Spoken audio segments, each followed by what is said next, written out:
stories.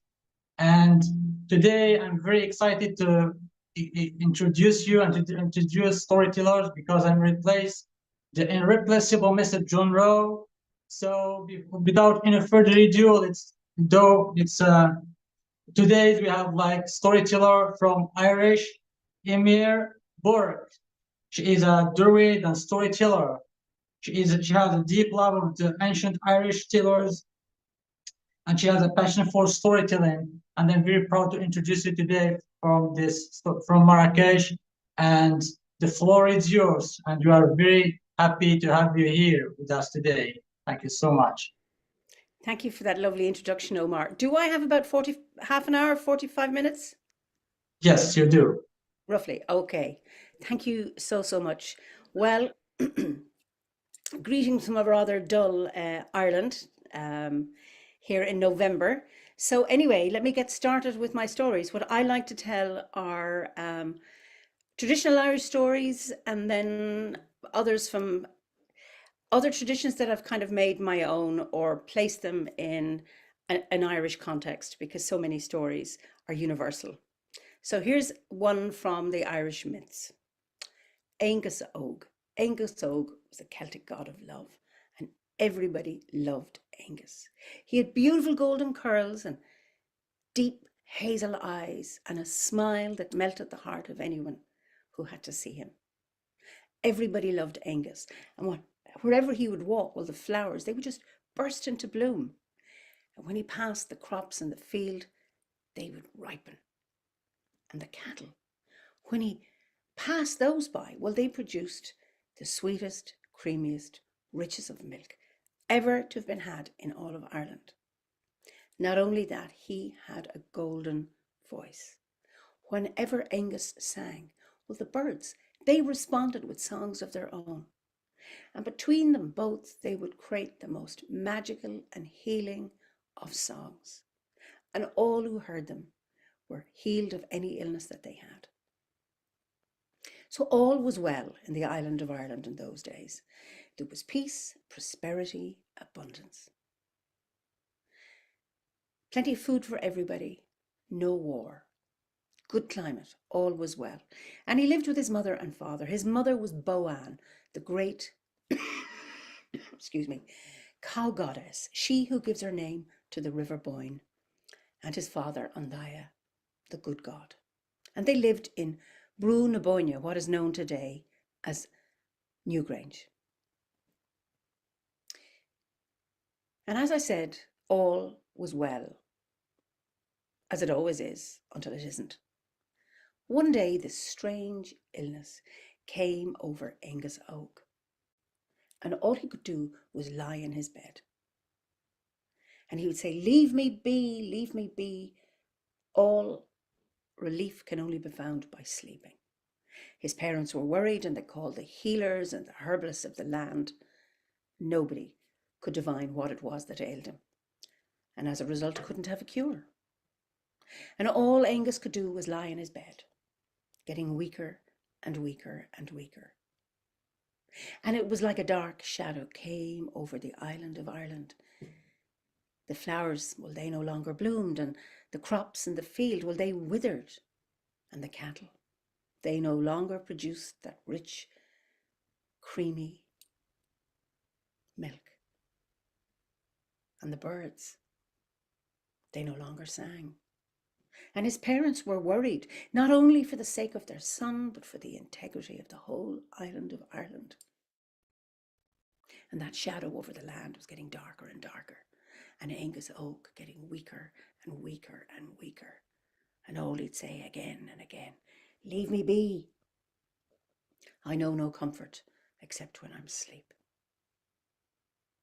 Anyway, one day a wise druid came to Brú na Bóinne, and Boann, Angus's mother, said, "Please, will you go into our son and see if you can divine what illness has overtaken him, and maybe you can find a cure for him." So in she went. And as she went into the bedchamber, and there she saw Angus Og lying in his bed, she took one look at him and she said, "Ah, Joaquin, you have the look of a young man suffering from unrequited love." And weak and all as Angus Og was, he sat up in the bed and he said, "That's exactly what it is that ails me." Each night, excuse me, I go to my bed, and in my dreams, a beautiful woman appears to me with long golden hair and eyes as blue as the sky at midsummer and lips as red as yewberries. And each night she comes to me and she smiles at me and I smile at her, and I reach out my hand to her and she reaches out her hand to me. But as soon, just as our fingers are about to touch, she pulls back and she disappears. And night after night she comes to me in my dreams. Night after night she smiles. Night after night she torments me by disappearing. But I cannot live without her love in my life. I need this woman. I am dying for the want of her love. And he said to the Druid, "Who can this woman be?" And she said, "I have no idea, but I think I know somebody who might. Bove Jarrock." Now, Bove Jarrock was one of the kings of the Tuatha Dé Danann, the ancient peoples who occupied the island of Ireland in those times. And she said, if there's anyone who knows the identity of this young woman, it will be Bove Jarrock. So the next day they set off until they came to the fort of Bove Jarrock, which is in present day Sliabh na Mán, known as the Mountain of the Women. And as was customary with the laws of hospitality in those days, they received a great welcome from Bove Jarrock. He arranged a big feast where there was nuagach bí is seangachí, the freshest of food and the oldest of drink. And when they'd eaten and drunk their fill, then the bards came, the storytellers, the poets, the harpers, the musicians. And when all the feasting was done and when all the entertainment was over, it was only then, as in keeping with the laws of hospitality, that Bove Jarrock said, "What is it that brings you to my home?" So Angus told him the story of the woman coming to him in his dreams with the long golden hair and eyes as blue as the sky at midsummer and lips as red as yewberries. Each night she comes to me. She smiles at me and I smile at her, and I reach out my hand to her and she reaches her hand to mine, and just as they're about to touch, she disappears. She torments me, but I know I cannot live without her love. I do not want to go on living if I can't have her in my life. And this Druid tells me that you know who she might be, and indeed I do, said Bove Jarrock. The woman you speak of is Caer Iverve, Caer Yewberry. And she can be found living in Loch an Bail Dragon, the lake of the dragon's mouth, known today as Loch Muscree, high up in the Galtee Mountains. She is condemned to spend half her life as a swan and the other half as a woman, because she's been put that way by a wicked sorcerer, an Asarlee, because she refused his marriage proposal. I don't care, said Angus Og, be she swan or be she woman, but I cannot live without her love. I cannot have her. I cannot live without her in my life. And he said, Bove Jarrock, well, the best time to find her is at Samhain time. Samhain is modern Halloween, but it also means the month of November in Ireland. This is the last day of Samhain. And it so happened it was 3 days before Samhain, and they set off the next day. And it took them 3 days and 3 nights to get to the foothills of the Galtee Mountains. And then they began to walk up through a forest of oak and ash. The trees swept bare of leaves, and the only light and brightness, the red rowan berries on the rowan trees.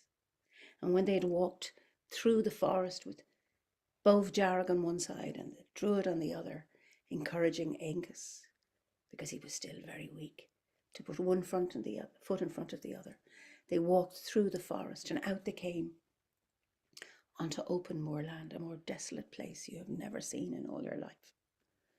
Nothing but the howling wind, nothing growing there, the only other sound, the sound of the ravens, the gatekeepers of this place. And there was the Druid and Bove Jarrock encouraging Angus to keep going. And as he's walking, he's scanning the horizon, scanning the skies, hoping to catch sight of his love. Care. Nothing. And he is desperate, and he's beginning to lose all hope of ever meeting his love. And they walk around a big boulder, and there before them is Loch on Bealdragon, the lake of the dragon's mouth. And weak and all as Angus Oak is, he manages to summon up one last bit of energy, begin to run down the path, down towards the shore of Loch on Bealdragon. And he stands on the sandy beach, looking across the lake. Dull grey water matched by the dull grey of the sky. And again, he's looking desperately up to the sky and onto the horizon. And he calls out to Care. He said, Care, Care, please come to me. Know this, and I promise you, I will never own you, control you, or possess you. I will accept you for who you are, be you swan, be you woman. Know this, I cannot live without your love. I do not want to live without you in my life. Please come to me. And he waits and he waits and he waits. Nothing. And just as he's beginning to lose all hope, suddenly across the horizon, he sees 9 swans, all linked by a silver chain. And he watches as the lead swan breaks away from the other groups. And he watches as she begins to fly towards him. And he's watching her outstretched wings getting lower and lower and closer and closer. And when her webbed foot touches the surface of the water, who appears before him? Only that woman of his dreams with the long golden hair and the eyes as blue as the sky at midsummer and lips as red as yewberries. He said, Care, you have come to me. And he smiles at her and she smiles at him. He reaches out his hand to her. She reaches out his hand to him. And just as they're about to touch, she pulls back, takes to the sky, back in her swan form. Angus is brokenhearted. And he said, Care, Care, for the second time, I beg you, please come to me. Know this, and I promise you, I will never own you, control you, or possess you. I will accept you for who you truly are, be you swan or be you woman. But no, I cannot go on living without you in my life. I cannot live without your love. And he watched as she flew 3 times around the lake, and she turned, faced him once more, and began to fly closer and closer and lower and lower. And then when her web foot for the second time touches the surface of the lake, she regains her human form. Oh, you've come back to me, Care. And he smiles at her and she smiles at him. And again, he reaches out his hand to her and she reaches out his hand to him. And again, just as they're about to touch, she pulls back again, takes one more time to the sky. He is bereft. He is devastated. He is brokenhearted. And he says, Care, Care, you torment me. Please, for the 3rd time. The number 3 is very important in Irish mythology. For the 3rd time, I promise you, I will never own you, control you, or possess you. I will accept you for who you truly are. Be you swan or be you human. But know this, I cannot live without your love. I do not want to go on living without you in my life. And he watched as she flew 3 times around the lake, and then she turned and she began to fly once more towards him. And she became lower and lower and closer and closer. And when, for the 3rd time, her webbed foot touched the surface of the lake, she regained her human form. This time she looks directly into his eyes and he into hers. She smiles at him and he smiles at her. And it is as if they've always known each other. They've always been together. You've come to me, he said. And she reaches out her hand to him. And he reaches out his hand to her. And just as they're about to touch, she pulls him into the lake. And they both take to the sky as swans. and they become joined by a golden chain. And then they sing their love song. And for 3 days and 3 nights, they fly over the island of Ireland. And all who heard their love song fell into the deepest of sleeps, dreaming of love and healing and wholeness, peace, tranquility, of abundance. And at the end of the 3rd day, they flew back to Brú na Bóinne, where they are there to this very day. Before I finish my story, I have a question for everybody listening. Who here amongst us does not want to be loved and accepted for who we truly are? Sinead. So I hope you've enjoyed that story.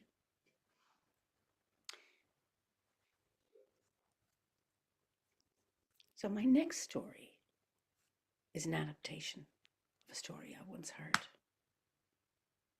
An Gorgin Nádúrtha, the natural garden. He was to Chanamshire, Sachirsha, long, long ago in this land. There was once a great king who had a magnificent palace with wonderful gardens full of biodiversity, where there were thousands of creatures and hundreds of different species. So much variety, so much color, so much life, so much vibrance, that this garden was like a paradise of healing, of beauty, of peace. And it became famous far and wide, and people would come to absorb its beauty and to feel the healing, peace, tranquility that was to be found in this magical, biodiverse garden. Now, the king, he loved his garden. He was a wise king. But there was one part of the garden that always bothered him. In the center, there was an old dar, an old oak tree. Although it was still alive and still vigorous, it appeared old, gnarled and withered, and it didn't have the same color and vibrance that the rest of the garden had. And the king, in some kind of silliness, thought, it's upsetting the beauty and the balance of this garden. And without thinking, he had it removed. And he replaced that beautiful dar, that beautiful ancient oak tree, with a series of magnificent fountains, whose architecture and engineering and beauty were surpassed by none. And he was very pleased with his new works. And people again came from far and wide to admire these beautiful fountains. And time went on. And there was one day a wise noble came to visit the king, and he went out into the gardens. And then he went back in and he whispered to the king. He said, "Ahirna, you are the wisest of men. And everybody far and wide talks about your wonderful garden, rich in biodiversity, with all the creatures, the flora and the fauna that populate your garden. But during the time I've been here, I've hardly seen anything other than your beautiful fountains with their wonderful engineering and architecture. And yes, the beautiful sound that the water makes. But I see none of the biodiversity I've been told about. I don't even hear the birds singing. There might be a few birds around, but that's it. Have you lied to the world?" And the king, who was a very honest, decent king, thought, "No, I haven't. What are you talking about?" And the wise noble said, "Come out and have a look. Look, in the center of your garden, all there is, beautiful waterfalls, fountains, beautiful architecture, beautiful engineering. But it's barren, it's bare, it's clean, it's neat and tidy, but none of the richness that nature needs for life.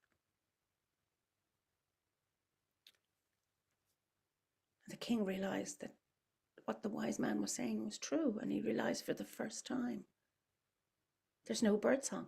Where have the birds gone? He was so busy admiring the beauty of the fountains that he forgot the rest of the garden. Well, with that, he called all his advisors and gardeners and engineers, anyone who could explain to him what had happened to his garden. But he was fed lies, assumptions, inventions, nothing.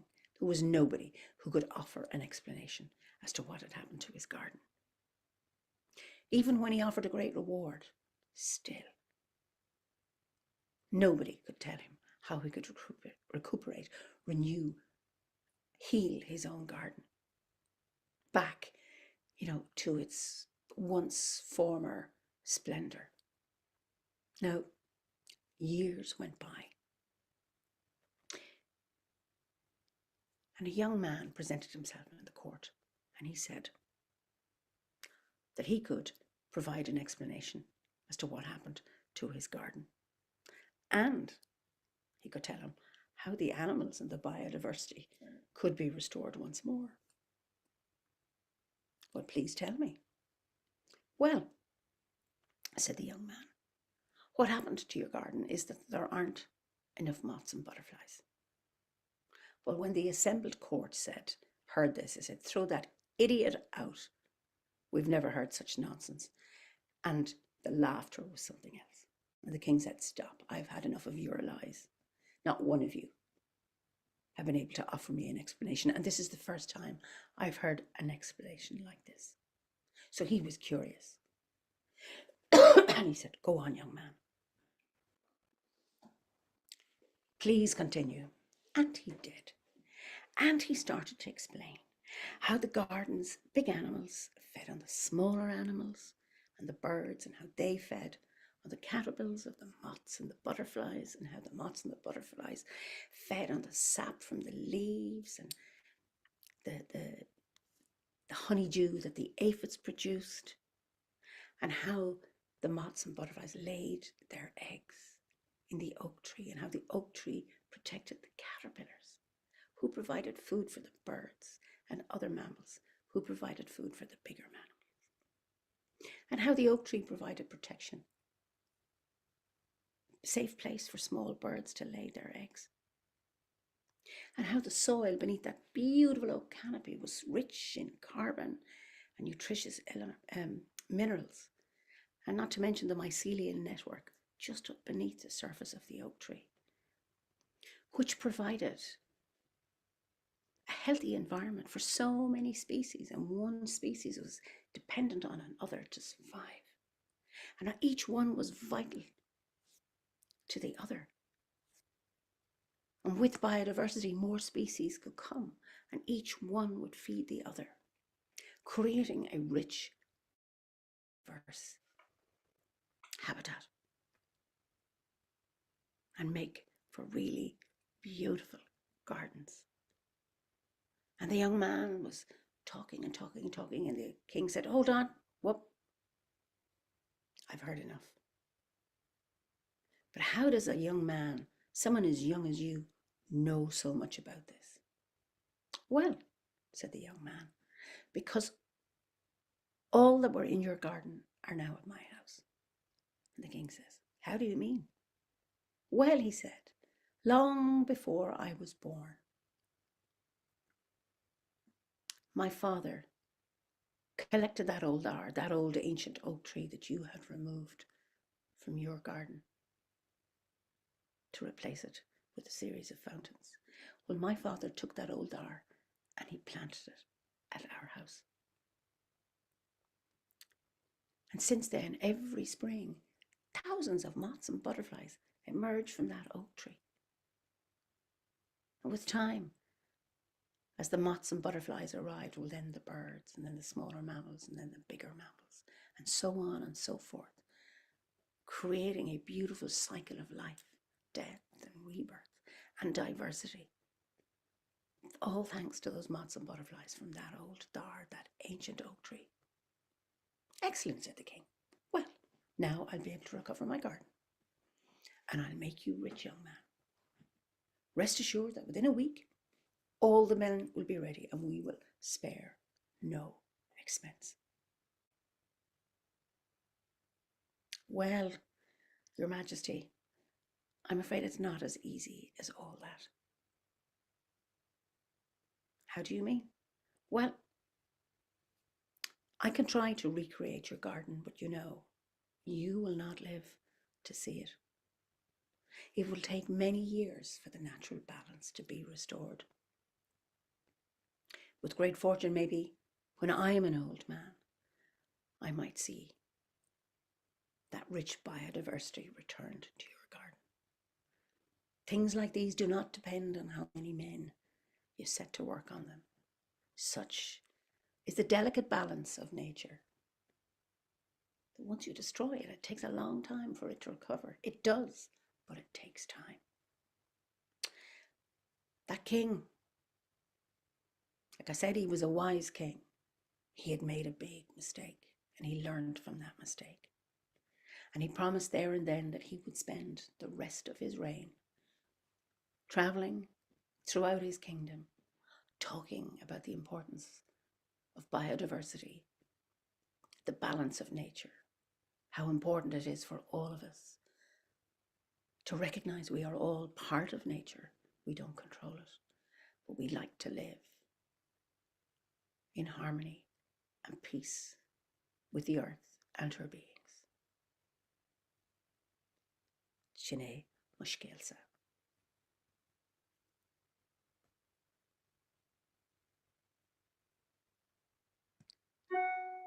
So, Omar, do I have time for one more story?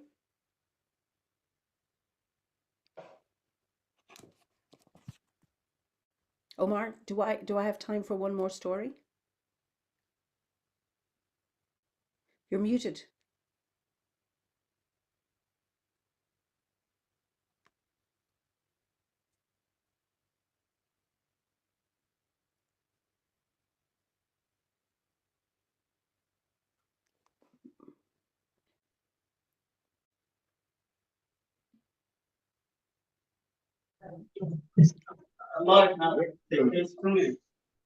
One more. Okay, great. I'll do another one. All right, thanks. So this is a story adapted by Pedro Sacristan. It's called Dragon Sílse agus Dragon Dorcadas, the dragon of light and the dragon of the dark. So in Watson, Hampshire, long, long in ancient times, when dragons walked the earth, there was a terrible hatred between the dragon Sílse agus the dragon Dorcadas, a hatred between the dragons of the light and the dragons of the dark. Now, when these dragons were born, they held no such hatred. They were not aware of these two groups whose enmity was so deep that they hated each other to the death. However, as the little dragons grew older, they learned that they would have to choose a side and become either a dragon Sílse, a dragon of the day, a dragon of the light, or a dragon Dorcadas, a dragon of the nighttime, of the darkness. And then they would have to declare their allegiance publicly and join the army of whichever side they chose. Now, most dragons, when they were young, they would choose a side while they were still young and then spend many years training for when the big day would come. Now, there was one young dragon called Oren, and he was bright and warm and happy and friendly with everybody. But he worried about the day when the young dragons would have to declare their allegiance and choose a side. And he feared that some of his friends would now become his enemies. And he was heartbroken by this. And He couldn't decide which side to choose. But now his time was running out. He would have to make a decision. At dawn, his wings would be either the colour of the dark sky at midnight or the bright yellow gold of the daytime, of the sun. And that would mean they would remain that way forever. And it would either be hatred for the sun or hatred for the moon, without any resolution. And this was the price for having the magical gift of the ability to breathe fire. Desperate, broken-hearted, sad, Oren went into the forest to find some peace and to think, and maybe he could find some answer to his dilemma. But as he sat there in the silence of the night, no answers came to him. As he looked up above him at the beautiful full moon as she shone down that beautiful silvery light over the forest and over him. And the wind, it blew gently through the leaves on the forest, as if saying farewell to Oren. And it was a deep night full of stars, full of wonder and mystery as he looked up. He did not want to become a dragon Silche, a dragon of the light, a dragon of the day, only to hate all this mystery and wonder. And he could feel his wings begin to change into the colour of the night. But the night was losing its strength, and the first light of dawn was approaching. And it was one of the favourite times of the day for Oren. He just loved that orange and red and yellow of the sky at dawn time. And he loved how the first rays of sun just warmed his face. How the glinting crystal light shone on the waters of the lake. And the joy that was awakening in the woods and the forest with the first bird song. No, neither did he want to be a dragon of the night in order to hate all of this beauty. And so sad, forlorn and lonely that he was, having to make this decision anyway. These tears just began to roll down his cheeks, when on an impulse, without thinking, Oren flew up into the air and then dove down as deep as he could to the lake in order to quench his thirst for peace. And then he turned up into the sky again, as high as he could go, as if trying to escape the unjust earth and all this futile hatred, and also to escape his cruel fate. And when he'd flown so high, the cold up there prevented him from moving his wings, and he opened his mouth to spit out a great flame, as if to expel and rid himself once and for all of the ability to breathe fire. But instead of fire, from his mouth came a thin layer of frost that covered the fields,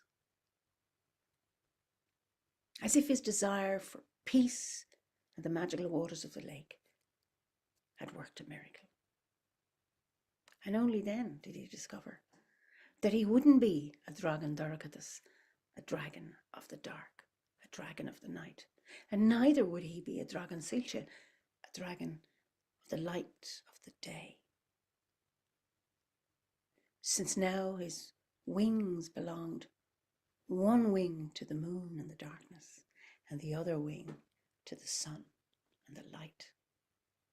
So remember, whenever you see that glistening frost on the fields, remember it has been put there by Oren with his magical frosty breath to remind us it is not necessary for us to choose between the day and the night, between the darkness and the light, between the sun and the moon, when you don't really know how to hate.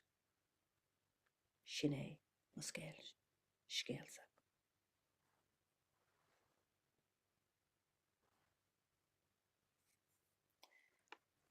How's that? So thank you for listening to my stories. Is that okay, Omar?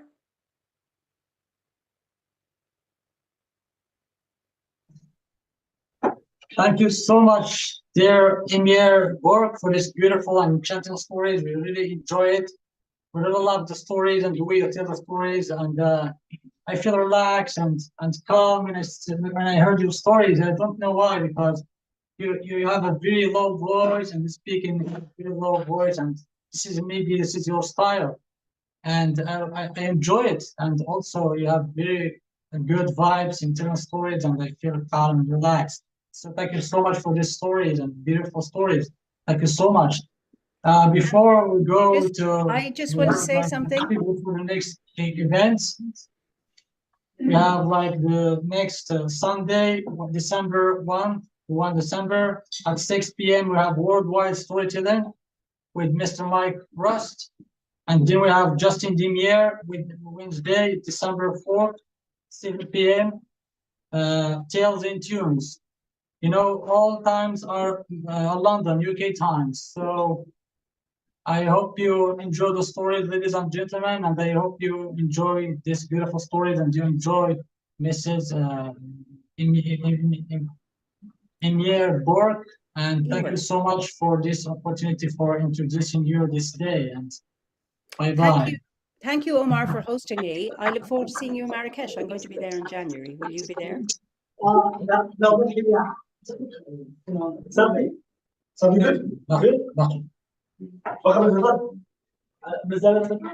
Bye. Good night. Bye-bye, everybody.